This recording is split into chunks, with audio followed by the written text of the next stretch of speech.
వచ్చేసి మనం వచ్చేసి సాధన పత్రము తరిగొండ వెంగమాంబ అనేటువంటి పాఠంలో వచ్చేసి క్రింది పేరాను ధారాళంగా చదవండి. పుల్ స్టాప్కి ముందున్నటువంటి పదాల కింద గీత అనేటువంటి గీయండి.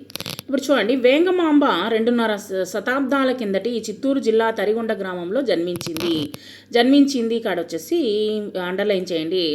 తండ్రి పేరు కనకాల కృష్ణయార్యుడు అనేటువంటి దాంట్లో కానాల కృష్ణయార్యుడు అనేటువంటి దాంట్లో మీరు అండర్లైన్ చేయండి. తల్లి పేరు మంగమాంబ, దానికి అండర్లైన్ చేయండి.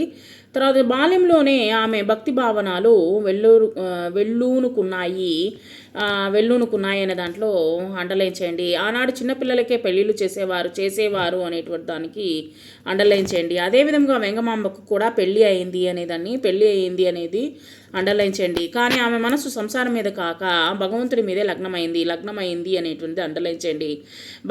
భర్త మరణించాడు అనేటువంటి దానికి అండర్లైన్ చేయండి. నాటి సాంప్రదాయం ప్రకారం బొట్టు, జుట్టు, గాజులు తీసివేయడము వంటి మూఢాచారాలకు ఆమె లొంగలేదు అనేటువంటి దానికి మీరు గుర్తించండి. దీంట్లో ఇక్కడ ఇచ్చినటువంటి వాటిని వచ్చేసి అండర్లైన్ చేయండి. జన్మించింది, కృష్ణయార్యుడు, మంగమాంబ, వెల్లూనుకున్నాయి, పెళ్ళి అయింది, లగ్నమైంది, లొంగలేదు, చేసేవారు, మరణించాడు అనేటువంటి దానికి మీరు అండర్లైన్ చేయండి. పై పేరాలో ద్విత్వాక్ష పదాలను రాయండి. చిత్తూరు జిల్లా, తల్లి, చిన్నపిల్లలు, పెళ్ళిళ్ళు, బొట్టు, జుట్టు అనేటువంటిది వచ్చేసి మీరు ఈ యొక్క ద్విత్వాక్ష పదాలు రాయండి. వెల్లూనుకున్నాయి, నిఘంటువు ఆధారంగా పదాలకు అర్థాలు అనేటువంటి రాయండి. వెల్లూనుకున్నాయి అంటే పాతుకొని పోయాయి అనమాట. ఆమె మనసులో పదిలంగా పాతుకొని పోయాయి అని అర్థం అనమాట.